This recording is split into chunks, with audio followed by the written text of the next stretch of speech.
Hello बच्चों, मैं हूं आपका गोलू सर। आज मैं आपके लिए लेके आया हूं अध्याय 10 ऊंचाई एवं दूरी। तो ऊंचाई एवं दूरी के जितने भी क्वेश्चन इंपॉर्टेंट है उसको आज मैं आपको बताने वाला हूं। और उसको बताने से पहले मैं आपको ये बता दूं कि ऊंचाई एवं दूरी में हम दो प्रकार के कोण पढ़ने वाले हैं, एक उन्नयन कोण और एक अवनमन कोण। तो उन्नयन कोण और अवनमन कोण के बारे में जितना भी डिटेल आपको बताना है मैं एक शॉर्ट्स में आपको बता दिया हूं, तो आप शॉर्ट्स में जाकर उसको जरूर देखिएगा। मैं आपको सीधा सीधा स्टार्ट करूंगा इंपॉर्टेंट क्वेश्चन से। तो चलिए अब हम शुरुआत करते हैं इंपॉर्टेंट क्वेश्चन नंबर 1, उदाहरण नंबर 6, जिसमें हमको मिला है एक लड़का 30 मीटर ऊंचे एक भवन से कुछ दूरी पर खड़ा है। एक लड़का 30 मीटर ऊंचे एक भवन से कुछ दूरी पर खड़ा है। जब ऊंचे भवन की ओर जाता है तब उसके आंख से भवन के शिखर का उन्नयन कोण 30 अंश से 60 अंश हो जाता है। तो बताइए कि वह भवन की ओर कितना चला। तो ध्यान दीजिए, इस अध्याय में प्रश्न के आधार पे आपको बनाना पड़ेगा अच्छे से चित्र, मतलब प्रश्न को ध्यान से समझना पड़ेगा और उसके आधार पे चित्र बनाना पड़ेगा। यदि चित्र सही नहीं बना तो हमारा क्वेश्चन सही नहीं बनेगा, बल्कि हम प्रोसेस सही करेंगे तब भी हम क्वेश्चन को सही नहीं बना पाएंगे, क्योंकि हमारा चित्र ही सही नहीं बना रहेगा। तो चलिए हम बनाते हैं चित्र उदाहरण नंबर 6 में। उदाहरण नंबर 6, इसमें हमको मिला है एक लड़का 30 मीटर ऊंचे भवन की ओर खड़ा है से कुछ दूरी पर खड़ा है। तो ये समझिए कि ये है एक ऊंचा भवन जिसकी ऊंचाई कितना है, 30 मीटर है। भवन का नामकरण हमने कर दिया ए बी। एक भवन हमने ए बी बना लिया जिसकी ऊंचाई कितना है, 30 मीटर। एक लड़का समझिए यहाँ पर से भवन को दिख रहे हैं, यहाँ पर खड़ा है। तो अभी की स्थिति में कितना दूरी है हमको पता नहीं है। मान लो हमने इसको कह दिया बिंदु सी पर खड़ा है। तो यहाँ से जब देखते हैं तब की स्थिति में उन्नयन कोण कितना अंश बनता है, 30 अंश बनता है। चलिए पहले स्थिति में कितना अंश बना, 30 अंश। अब लड़का यहाँ से खड़ा था, यहाँ से चलते हुए आगे की ओर बढ़ा।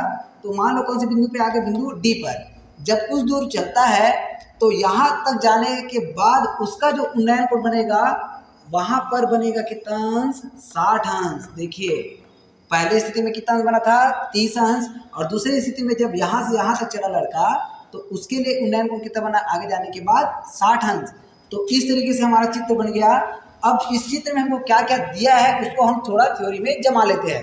याद रखिएगा पुस्तक में या उदाहरण में आपको थ्योरी कैसे जमाना है, कैसे लिखना है, ये नहीं दिया गया है। यदि आप डायरेक्टली लिखते हो तब भी चलेगा, लेकिन उसको यदि आप जितना सिस्टमेटिक ढंग से लिखेंगे चेक करने के वाले के ऊपर उतना ही ज़्यादा अच्छा से इंप्रेस जमेगा, तो आपको और एक्स्ट्रा नंबर मिलेगा। अब एक्स्ट्रा नंबर का मतलब ये मत समझना कि 75 नंबर का है आपको 80 नंबर दे देंगे।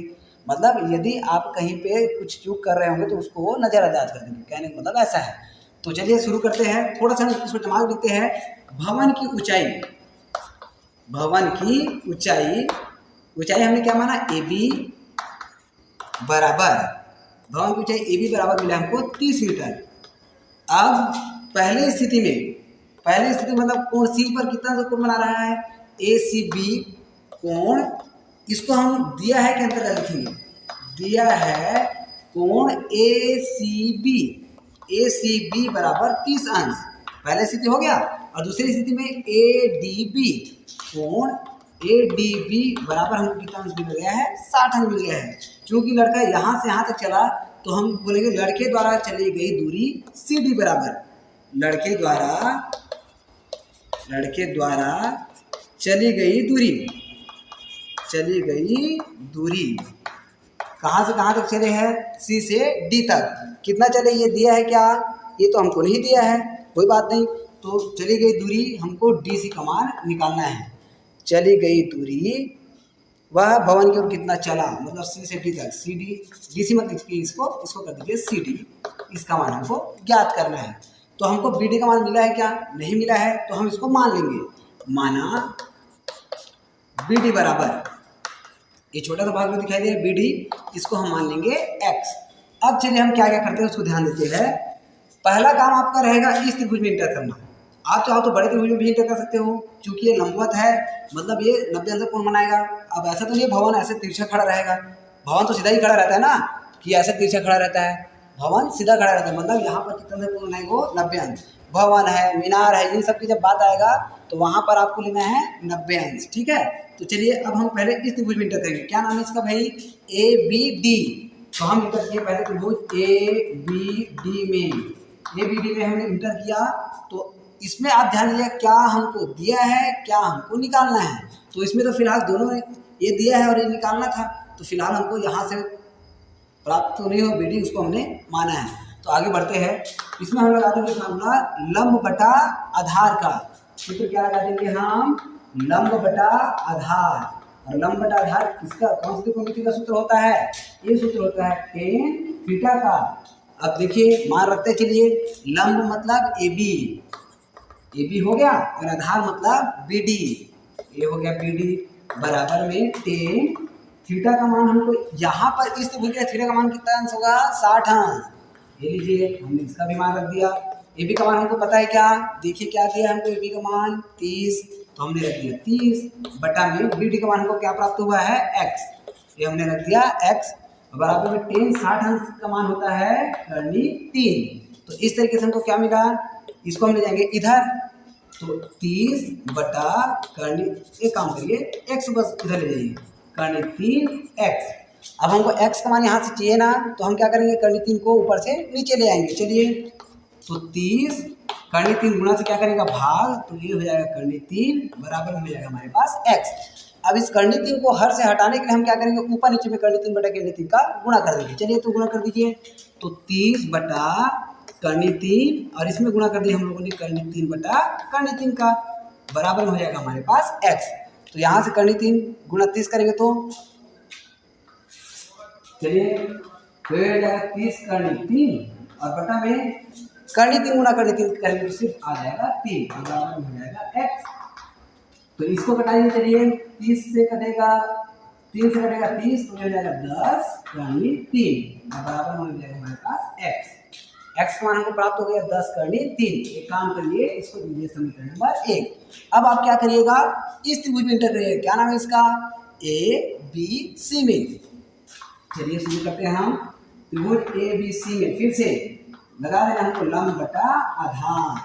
तो लंब बटा आधार का सूत्र किसका होता है? टेन थीटा का। लंब बटा आधार क्यों लगा रहे हैं? क्योंकि लंब हमको दिया है और आधार से हमको क्या प्राप्त करना है? BC। कर्ण का यहाँ पर कोई काम नहीं है, इसलिए लंब बटा आधार।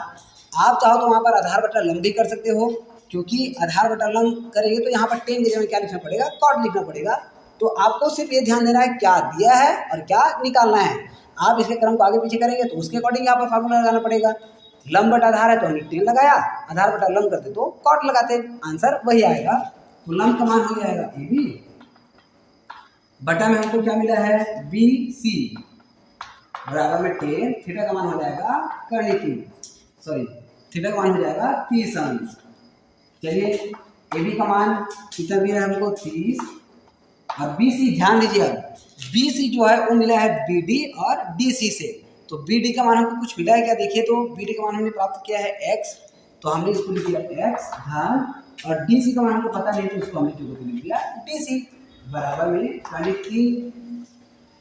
10 30 अंश का मान होता है 1 बटा करनी 3। चलिए भाई आगे बढ़ते हैं अब हम, तो इसका गुणा इसके साथ, इसका गुणा इसके साथ, तो चलिए इसको हम इधर से गुणा कर देते सीधा सीधा। तो इसका गुणा जब इधर होगा तो x धन BC हो जाएगा और बराबर में क्या आएगा? देखिए 30 करनी 3, इसको हमने जब गुणा किया तो क्या आ जाएगा? 30 करनी 3। अब x का मान हम यहाँ पर रखेंगे, तो x का मान हमको यहाँ पर से देखिए कितना प्राप्त हुआ है? 10 करनी 3। चलिए मान रख दीजिए 10 करनी 3 धन BC बराबर में 30 करनी 3। अब हमको DC का मान चाहिए ना, तो 10 करनी 3 प्लस इधर आके माइनस, तो ये हो जाएगा हमारे पास DC बराबर 30 करनी 3 ऋण 10 करनी 3। अब देखिए 30 करनी 3 में 10 करनी 3 घटाएंगे तो कितना आएगा? ये आ जाएगा हमारे पास DC बराबर 20 करनी 3। ये हो जाएगा हमारा आंसर। अच्छा ये इकाई यदि दिया तो हमको इकाई को लिखना पड़ेगा भाई, मीटर भी दिया ना, तो ये हो जाएगा मीटर और ये हो जाएगा हमारा आंसर। तो इस तरीके से आप इस क्वेश्चन को आसानी से हल कर सकते हो। याद रखिए क्या दिया है और क्या निकालना है, बस इसको आपको टारगेट बना के चलना है। तो इस तरीके से आप क्वेश्चन नंबर उदाहरण नंबर 6 को हल करिएगा। अब हम बढ़ते हैं अगला इंपॉर्टेंट क्वेश्चन। अब मैं आपको बताता हूँ सीधा सीधा प्रश्नावली का क्वेश्चन, क्वेश्चन नंबर 6। तो चलिए क्वेश्चन नंबर 6 को हम देखते हैं। अब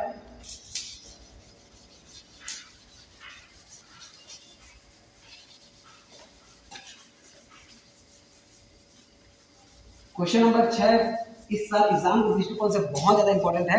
इसको अच्छे से समझिएगा और बड़ा सरल भी है। एक बार आप यदि समझ जाओगे तो आपको दिक्कत नहीं होगा। तो क्वेश्चन नंबर 6 में हमको मिला है, एक मीनार के आधार से एक सरल रेखा में ए और बी दूरी पर स्थित दो बिंदुओं के मीनार के शिखर का उन्नयन कोण पूरक कोण है। पूरक का मतलब होता है वे दो कोण जिनका योग होता है 90 अंश, और संपूरक का मतलब होता है वे दो कोण जिनका योग होता है 180 अंश। तो यहाँ पर हमको संपूरक से मतलब नहीं है, हमको मतलब है पूरक से। तो चलिए हम शुरू करते हैं। पूरक है तो सिद्ध कीजिए कि मीनार की ऊंचाई करनी के अंदर ए भी होगा। देखिए हम शुरू करते हैं क्वेश्चन नंबर 6, प्रश्न का क्वेश्चन नंबर 6, जिसमें बोला है एक मीनार है। अब मीनार को मान लो मैं कह देता हूँ पी क्यू। चलिए ये मैंने मान लिया मीनार को पी क्यू। अब मीनार से ए दूरी पर एक बिंदु है और मीनार से ही बी दूरी पर एक और बिंदु है। तो यहाँ से यहाँ तक की दूरी, देखिए गलत मत करिएगा, अच्छे से समझिएगा, है ना। यहाँ से यहाँ तक की दूरी, मान लो मैं इसको आर दर्शा देता हूँ, आर इस बिंदु को क्या दर्शा देता हूँ, ए से। तो यहाँ से यहाँ तक की जो दूरी है वो क्या है, ए है बोला है। यहाँ से यहाँ तक की दूरी क्या है, ए है। और मीनार से ही बहुत से बच्चे क्या करते हैं, यहाँ से यहाँ तक की दूरी बी कर देते हैं। ऐसा नहीं है, मीनार से ही अगले बिंदु की दूरी, यहाँ से यहाँ तक की दूरी, ये हमको मिला है बी। ये देखिए मीनार से पहले बिंदु की दूरी ए और मीनार से ही दूसरे बिंदु की दूरी बी। तो यहाँ पर बनने वाला उन्नयन कोण, पहले बिंदु और दूसरे बिंदु पर बनने वाले उन्नयन कोण एक दूसरे के पूरक है। एक दूसरे के पूरक मतलब मान लो यहाँ पर का कोण मैं मानता हूँ थीटा, यहाँ पर के कोण को मैंने क्या माना, थीटा। तो यहाँ पर का कोण निकल जाएगा 90 माइनस थीटा। अब 90 माइनस थीटा कैसे निकल रहा है, मान लो एक कोण को मैंने कह दिया 50 अंश है, तो 50 अंश का पूरा कोण क्या होगा, 40 अंश। वो आ कैसे रहा है, क्योंकि हमको पता है कि वे दो कोण जिनका योगफल होता है 90 अंश, वे एक दूसरे के पूरक होते हैं ना। तो एक कोण को मैंने बोला 40, तो अगला का मान क्या निकल जाएगा, 50। यदि एक कोण को मैंने बोला 60, तो अगला का मान क्या निकल जाएगा, 30 अंश। तो इसी तरीके से यदि मैंने एक कोण को मान लिया थीटा, तो अगला कोण का मान निकालने के लिए 90 में घटा दूंगा थीटा। तो पहले बिंदु पर बनने वाले कोण दूसरे बिंदु पर बनने वाले कोण के पूरक है। इस तरीके से मैंने दोनों बिंदुओं पर बनने वाले कोण को प्राप्त कर लिया। अब मुझे इसके आधार पर क्या क्या दिया है मैं उसको लिख लेता हूँ। तो दिया है चित्र, यदि आपने बना लिया तो एकदम इजी से क्वेश्चन आप बना सकते हो। तो हम शुरुआत करते हैं, क्या दिया है क्यू आर बराबर, या त्रिभुज को नहीं कह सकते हैं, मीनार की ऊंचाई पी क्यू मान सकते हैं, उसको सीधे के अंतर्गत ले लेंगे। चलिए दिया है क्यू आर बराबर क्या मिला है हमको, ए, और यहाँ पर जो कोण बन रहा है पी आर क्यू, यहीं से हम लिख देंगे कोण पी आर क्यू बराबर मिल गया हमको थीटा। अब आप देखिए क्यू से एस तक की दूरी, तो इसको हम कह देंगे क्यू एस बराबर, यहाँ से यहाँ तक क्यू एस बराबर मिल गया हमको बी, और वहाँ पर के लिए कोण पी एस क्यू बराबर हमको मिल जाएगा 90 माइनस थीटा। अब यहाँ तक जाने के बाद आपको बता देना है क्या सिद्ध करना है। तो सीधे में हमको क्या मिला है, सीधे में हमको मिला है कि मीनार की ऊंचाई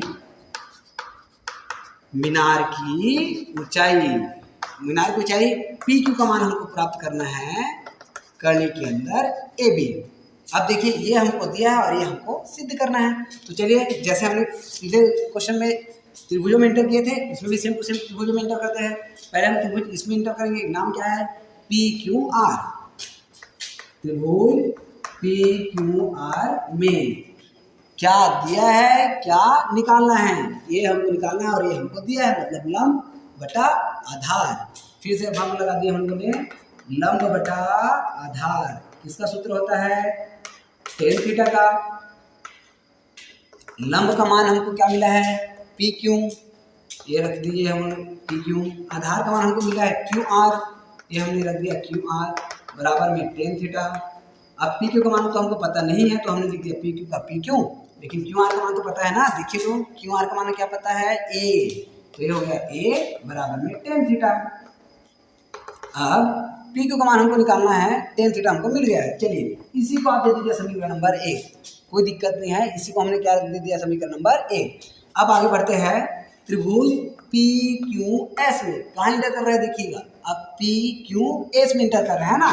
त्रिभुज पी क्यू एस में यहाँ भी सेम प्रोसेस, आधार लंब हमको निकालना है, आधार हमको दिया है, तो फिर से हो जाएगा लंब बटा आधार। लंब बटा आधार किसका सूत्र देखिए तो 10, लेकिन यहाँ पर थीटा के जगह में थीटा ना रख के हमको टोटल क्या रखना पड़ेगा, 90 माइनस थीटा। तो चलिए रख देते हैं हम यहाँ पर 90 माइनस थीटा। तो लंब का मान है पी क्यू, देखिए लंब का मान हमको क्या मिला है पी क्यू, और आधार का मान मिला है क्यू एस। यहाँ से हमने आधार का मान रख दिया क्यू एस बराबर, ये तो सूत्र आपको पता होगा, 10 90 माइनस थीटा। किस में बदलता है 10 का मान, कॉट में बदलता है, तो ये हो जाएगा हमारे पास कॉट थीटा। इसको दे देंगे हम समीकरण नंबर 2। अब जैसे हमको समीकरण नंबर 1 और 2 मिलता है तो हम ये ध्यान देते हैं कि जो सिद्ध करना है उसमें ए बी के बीच में कौन है, देखिए इसमें तो भी ए मिल गया है, और देखिए अच्छा एक बार और रख देते हैं, हम मान रखे नहीं है, पी क्यू का पी क्यू रहा और क्यू एस का मान हमने प्राप्त कर लिया था क्या बी, देखिए क्यू एस का मान हमने प्राप्त कर लिया है बी, और बराबर में कॉट थीटा। अब इसको दे दीजिएगा समीकरण नंबर 2। तो हम ये देखते हैं कि ए और बी दोनों आपस में गुणा हुआ है, यहाँ पर ए और बी अलग अलग जगह में दिया है, दोनों को क्या किस में प्राप्त करना है, गुणा में। तो हम समीकरण नंबर 1 और समीकरण नंबर 2 दोनों को कर देंगे गुणा। तो चलिए समीकरण नंबर 1 गुणा समीकरण नंबर 2, चलिए फिर गुणा करते हैं, लेफ्ट का गुणा लेफ्ट में, राइट का गुणा राइट में। तो ये हो जाएगा हमारे पास पी क्यू बटा ए गुणा पी क्यू बटा बी। ये हो गया लेफ्ट का गुणा लेफ्ट के साथ, अब राइट का गुणा राइट के साथ करते हैं, तो ये हो जाएगा टेन थीटा और गुणा में कॉट थीटा। तो समझ में आ रहा है, 10 इंटू कॉट क्या होता है उसका मान ए, तो इसका मान हो जाएगा 1, और ये हो जाएगा पी क्यू गुणा पी क्यू करेंगे तो पी क्यू का वर्ग, और नीचे का गुणा नीचे के साथ होगा तो ये ए बी बराबर में इसका मान हो गया हमारे पास ए। अब देखिए पी क्यू का वर्ग है, ए बी इधर गुणा भाग कर रहा है, उधर जाके क्या करेगा गुणा, ये हो जाएगा हमारे पास पी क्यू का वर्ग बराबर ए बी नीचे से कहाँ चला गया ऊपर। अब देखिए पी क्यू का मान हमको निकालना है, वर्ग इधर आके क्या बन जाता है करणी, ये हो जाएगा करणी के अंदर ए बी, और पी क्यू क्या है मीनार की ऊंचाई, इसमें बोला था ना मीनार की ऊंचाई पी क्यू का मान हमको लाना है करणी के अंदर ए बी, हमने वही प्राप्त कर लिया, तो ये हो गया हमारे पास सिद्ध। इस तरीके से आप क्वेश्चन नंबर 6 को भी सिद्ध कर दिए। अब हम बढ़ते हैं क्वेश्चन नंबर 7 की ओर। तो क्वेश्चन नंबर 7 में हमको मिला है 15 मीटर ऊंचे एक भवन के शिखर से किसी मीनार की चोटी का उन्नयन कोण 60 अंश तथा मीनार के पाद का अवनमन कोण 30 अंश है, तो मीनार की ऊंचाई एवं भवन से मीनार की दूरी ज्ञात कीजिए। इसमें उन्नयन कोण भी दिया है और अवनमन कोण भी दिया है, तो ये क्वेश्चन भी इस साल एग्जाम के लिए बहुत ज़्यादा इंपॉर्टेंट है, तो इसको आप अच्छे से पढ़िएगा, अच्छे से समझिएगा। चलिए हम शुरू करते हैं क्वेश्चन नंबर 7।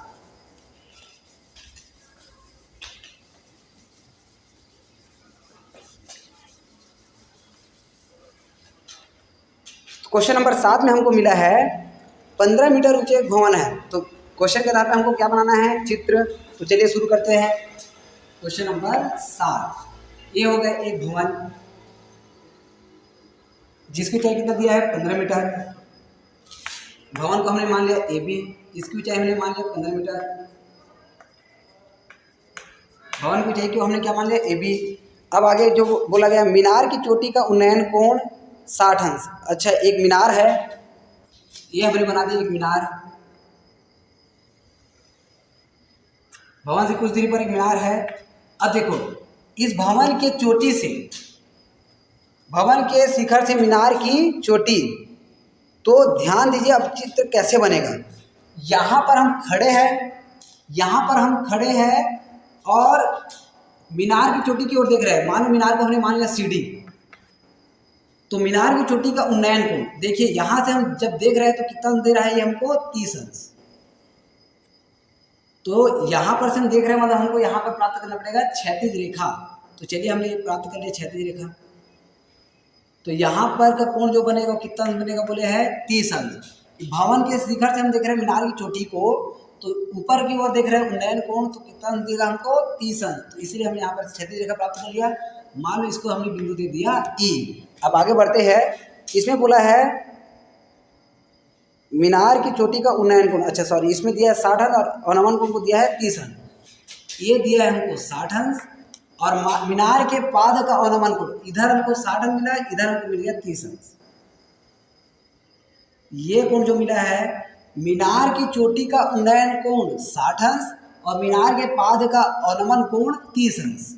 ये देखिए, और एक बात याद रखिए, जब भी अवनमन कोण का बात आएगा तो अपने साथ एकांतर कोण लेकर आएगा। मतलब यहाँ पर से ये जो कोण बनेगा ये 30 अंश है, मतलब ये भी कितना अंश होगा, 30 अंश। एकांतर कोण जानते हैं ना, कौन सा आकृति देता है हमको, जेड आकृति देता है, तो ये 30 अंश है, तो ये भी कितना अंश हो जाएगा, 30 अंश। तो टोटल प्रश्न हमको क्या समझ में आया, एक भवन है, भवन के ऊपर से हम मीनार की चोटी को देखते हैं तो वो देता है ऊपर में 30 अंश, और भवन के पाद का अवनमन कोण वो देता है हमको 30 अंश। ये हमको मिला 60 अंश और ये हमको मिला 30 अंश। तो याद रखिए, ये जो अवनमन कोण है ये अपने साथ किसको लेके आता है, एकांतर कोण को लेके आता है। तो हमने यहाँ पर 30 अंश प्राप्त किया, तो ये भी कितना अंश हो जाएगा, हमको 30 अंश ही देगा। तो ये हमको क्या क्या मिला, ये हमको प्राप्त हो गया। तो क्या दिया है पहले हम बता देते हैं, दिया है भवन की ऊंचाई, भवन की ऊंचाई, भवन की ऊंचाई मतलब AB बराबर मिल गया हमको 15 मीटर। ये हो गया। अब हमको क्या दिया है, कोण CAE, कोण CAE बराबर मिल गया हमको 60 अंश, और कोण EAD, कोण EAD बराबर, मैं बोला था ना जब भी अवनमन कोण आएगा वो अपने साथ किसको लेके आएगा, एकांतर कोण, मतलब EAD बराबर ADB, कोण ADB, और इसके बराबर में हमको मिल गया है 30 अंश। अब हमको क्या निकालना है, हमको मीनार की ऊंचाई मतलब CD, मीनार की ऊंचाई,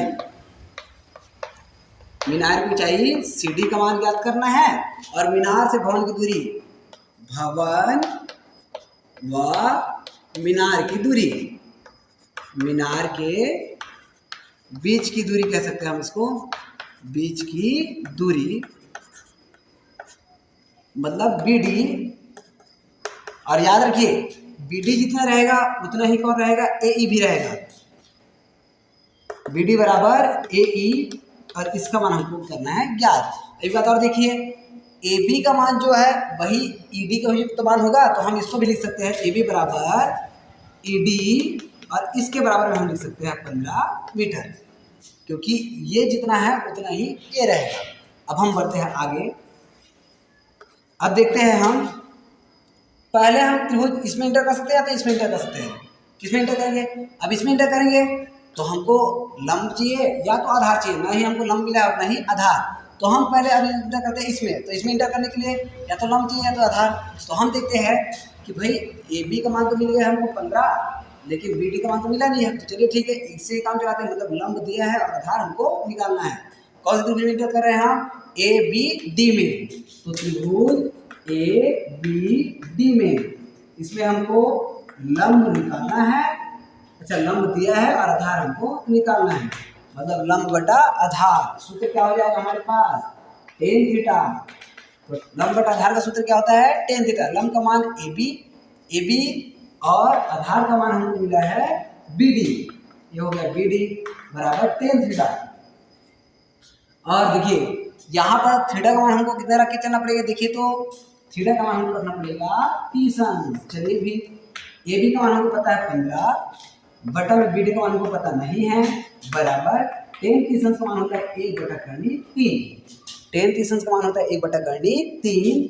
अब आगे हम बढ़ते हैं, तो BD गुना 1 करेंगे तो हो जाएगा BD, और बराबर में 15 गुना करने करेंगे तो 15/3। BD का मान प्राप्त हो गया 15/3 मीटर। एक बात ध्यान दीजिए कि जो मान BD का है वही मान तो AE का है। यहाँ पर हमने लिखा था ना BD बराबर AE, तो BD बराबर हमको प्राप्त हो गया, यही है हमारा भवन और मीनार के बीच की दूरी। लेकिन इसके अलावा हमको यहाँ पर से भी तो कुछ प्राप्त करना है, तो BD का मान किसके मान के बराबर होगा, AE के मान के बराबर होगा। तो BD को ही हम क्या लिख सकते हैं, AE। लेकिन याद रखिए ये हमारा आंसर है, क्योंकि भवन और मीनार के बीच की दूरी ज्ञात करना था ना, तो एक आंसर ये हो गया। तो BD का मान किसके बराबर है, बोला मैं AE के बराबर है। तो BD के जो रख दिया AE, इसके बराबर मिल गया 15/3। अब हम इसका मान इसलिए निकालें क्योंकि हमको इस त्रिभुज में इंटर करना है, और इस त्रिभुज में इंटर करने के बाद हम वहां से मान निकालेंगे CE का। फिर CE में ED को जोड़ेंगे तो वहां से हमको मीनार की ऊंचाई प्राप्त हो जाएगा। तो चलिए शुरू करते हैं। अब हम कहाँ करेंगे, त्रिभुज CEA में, त्रिभुज CEA में यहाँ भी देखिए हमको मिला है आधार, निकालना है लंब। तो चलिए अब आधार बटा लंब वाला फार्मूला लगा देते हैं। आधार बटा लंब का फार्मूला, आधार बटा लंब, जैसे लंब बटा आधार क्या होता था 10, आधार बटा लंब मतलब 10 का उल्टा, 10 का उल्टा क्या होता है भाई, cot थीटा। तो चलिए मान रखिए, तो यहाँ पर आधार का मान देखिए क्या मिला है AE, तो ये हमने रख दिया AE, और लंब का मान क्या मिला है CE, तो हमने रख दिया CE, AE बटा CE, और cot थीटा का मान हमको मिला है 60 अंश, थीटा का मान 60 अंश। तो चलिए जैसे जैसे मान हमको प्राप्त है रख सकते हैं। AE का मान हमको पता है, यहाँ से कितना मिला 15 कड़ी 3, 15 कड़ी 3 बटा में हमको मिला CE, इसका मान तो हमको पता नहीं है, जो तो हमने लिख दिया। और 10 cot 60 अंश का मान, 10 60 अंश का मान होता है कड़ी 3, और cot 60 अंश का मान होता है 1 बटा कड़ी 3, तो इसको हमने रख दिया 1 बटा कड़ी 3। तो आगे बढ़ते हैं, इसका गुणा इसके साथ करेंगे तो CE का CE रहा बराबर, इसका गुणा आप इसके साथ कर देंगे तो 15 कड़ी 3 गुणा कड़ी 3 करेंगे तो हो जाएगा 3। याद रखिए जब इन दोनों में कड़ी लगाया समान संख्या है तो उसको कड़ी हटाकर संख्या को लिख देते हैं। जैसे कड़ी 2 गुणा कड़ी 2 करेंगे तो सिर्फ 2 आएगा, कड़ी 5 गुणा कड़ी 5 करेंगे तो सिर्फ 5 आएगा, और कड़ी 3 गुणा कड़ी 3 करेंगे तो सिर्फ 3 आएगा। ये हो जाएगा हमारे पास CE बराबर 15 या 45 मीटर। लेकिन CE भी हमारा आंसर नहीं है, हमारा आंसर क्या होना है, CD होना है। तो क्या करेंगे, तो CD बराबर, अब देखते हैं CD कौन है, CE प्लस ED। तो CE किसे किसे मिलकर बना है, CD किसे किसे मिलकर बना है, CE प्लस ED से। तो इसको जोड़ दीजिए CE प्लस ED। ये देखिए तो CE का मान हमको प्राप्त हुआ यहाँ से 45 अंश, ये हमने रख दिया 45 अंश, सॉरी 45 मीटर।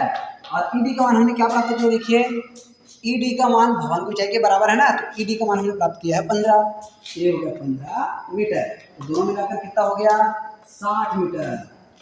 और CD कौन है, मीनार की ऊंचाई, मीनार की ऊंचाई।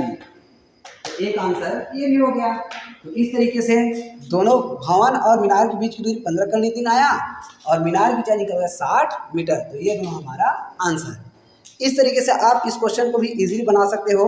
अब आगे हम बढ़ते हैं, इसमें हमको बोला गया है एक मंदिर, अगला क्वेश्चन जो बहुत ज़्यादा इंपॉर्टेंट है उसको मैं बता रहा हूँ। क्वेश्चन नंबर 9, एक मंदिर के शिखर तथा उस पर लगा झंडा भूमि के किसी बिंदु पर 30 अंश और 60 अंश का कोण अंकित करता है।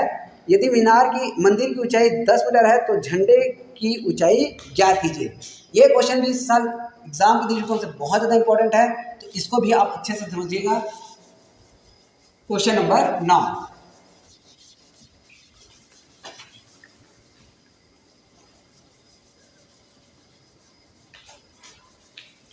तो क्वेश्चन नंबर 9 में हमको जो बोला प्रश्न उसके आधार पर हम बनाते हैं चित्र।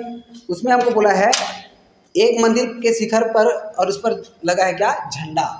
तो चलिए ये हमने बना दिया एक मंदिर और इसके ऊपर मान लो लगा है एक झंडा।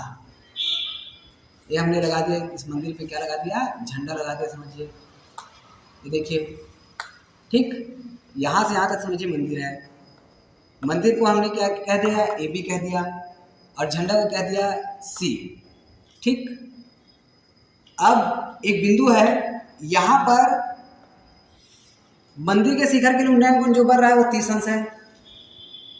मंदिर के लिए जो शिखर, मंदिर के शिखर का उन्नयन कोण मान लो इसको बिंदु D दे दिया, मंदिर के शिखर के लिए कितना अंश दे रहा है 30 अंश, और झंडे पर से कितना अंश दे रहा है वो 60 अंश। मतलब यहाँ पर जो कोण बनेगा वो रहेगा 60 अंश। मंदिर के शिखर के लिए 30 अंश और झंडे के शिखर के लिए 60 अंश। इस तरीके से हमारा चित्र बन गया। और मंदिर की ऊंचाई कितना दिया है, मंदिर की ऊंचाई 10 मीटर, AB का मान मिला है 10 मीटर। ये बन गया हमारा चित्र। अब हमको क्या बोला गया है, क्या दिया है इसको हम बता देते हैं। दिया है मंदिर की ऊंचाई, मंदिर की, यह है क्वेश्चन नंबर 9। मंदिर की ऊंचाई, थ्योरी हम जमा रहे हैं, मंदिर की ऊंचाई AB, ए बी बराबर मिले हमको 10 मीटर। और हमको क्या क्या दिया है, कोण ए डी बी, कोण ए डी बी इसका मान मिला है 30 अंश। और कोण सी डी बी, कोण सी डी बी इसका मान मिला है हमको 60 अंश। ये इतना हमको मिल गया। अब देखिए हमको क्या क्या निकालना है बोला गया है, हमको बोला गया है झंडे की ऊंचाई, मतलब हमको निकालना है सी ए का मान। किसका मान निकालना है भाई, सी ए का मान, झंडे की ऊंचाई, झंडे की ऊंचाई मतलब सी ए का मान हमको निकालना है ना, सी ए का मान ज्ञात करना है। तो चलिए अब हम शुरू करते हैं। क्या करना पड़ेगा, पहले हम इंटर देंगे इस त्रिभुज में, इसका नाम क्या है ए बी डी। यहाँ हमको लंब दिया है, प्राप्त करेंगे आधार, फिर हम त्रिभुज बड़े वाले में इंटर करेंगे, वहाँ से हम लंब प्राप्त करेंगे, फिर इसमें इसको घटाएंगे तो झंडे की ऊंचाई प्राप्त हो जाएगा। स्टार्ट हम करेंगे यहाँ से, क्या नाम है भाई, ए बी डी। तो चलिए इंटर करते हैं त्रिभुज ए बी डी में। क्या बोला था, क्या दिया है, क्या निकालना है, क्या दिया है, लंब हमको दिया है, आधार हमको निकालना है। लंब बटा आधार किसका सूत्र होता है, tan थीटा का। अब चलिए लंब का मान ए बी, लंब मतलब ए बी, ये हो गया ए बी, और आधार मतलब डी बी, तो ये हमने रख दिया डी बी। tan, ध्यान दीजिए थीटा का मान, इस त्रिभुज के लिए थीटा का मान देखिए कितना रखना है, 30 अंश, तो tan 30 अंश। अब ए बी का मान हमको पता है कितना रखना है 10, और डी बी का मान तो हमको पता नहीं है, तो हमने डी बी को डी बी रख दिया, बराबर tan 30 का मान होता है 1/3। आगे बढ़ते हैं, डी बी गुना 1 करेंगे तो डी बी हो गया, 3 गुना कर रहे हैं ना, इसका गुना इसके साथ किए तो आ गया डी बी, और 10 गुना करने 3 करेंगे तो 10 करनी 3। ये हो गया हमारा डी बी का मान, इसको आप लिख दीजिएगा समीकरण नंबर 1। यहाँ तक हमको नहीं रुकना है, हमको आगे बढ़ना है, कहाँ, सी बी डी में आ जाइए आप, त्रिभुज सी बी डी में। अब इसमें हम देखते हैं आधार दिया है, लंब हमको निकालना है, तो इसमें भी आप चाहो आधार दिया लंब निकालना है तो इसमें भी लगा सकते हो लंब बटा आधार, लंब बटा आधार, इसका भी सूत्र क्या होता है tan थीटा। चलिए तो मान रखिए लंब मतलब सी बी, ये हमने रख दिया सी बी, और आधार मतलब डी बी, तो ये हमने रख दिया डी बी, बराबर tan। अब ध्यान दीजिए इस त्रिभुज के लिए थीटा का काम कितना अंश करेगा, 60 अंश करेगा ना, तो tan 60 अंश, तो जिसका जिसका मान हमको मिला है उसको हम रख देते हैं सी बी। सी बी किससे किससे मिलकर बना है, सी ए और ए बी से मिलकर बना है। तो चलिए हम इसका मान रख देते हैं, सी बी का मान सी ए, ये हो गया सी ए प्लस यहाँ पर हमको मिल गया है A B, C A plus A B बटा में डी बी का मान कुछ दिखाई दे रहा है क्या, डी बी का मान कहीं पे तो है, डी बी का मान हमने कितना प्राप्त किया था 10/3, तो ये हमने रख दिया 10/3 बराबर tan 60 अंश। tan 60 अंश का मान हमको पता है क्या होता है भाई, कर्ण होता है। तो चलिए सी ए का मान हमको पता है क्या, ये तो हमको निकालना है, तो सी ए को हमने रख दिया सी ए प्लस ए बी का मान। अब देखिए ए बी का मान हमको मंदिर की ऊंचाई दिया है 10, तो ये हमने रख दिया 10। अब देखिए क्या कर रहा हूँ, ये 10/3 भाग कर रहा है ना, ये भाग सीधा जाके क्या करेगा, गुणा करेगा, तो ये भाग से जब इधर गुणा करेगा तो ये हो जाएगा 10 का 10, और कर्णी 3 गुणा कर्णी 3 पिछले वाले जस्ट क्वेश्चन हमने पढ़े थे ना, कर्णी 3 गुणा कर्णी 3 क्या होता है भाई, 3 होता है।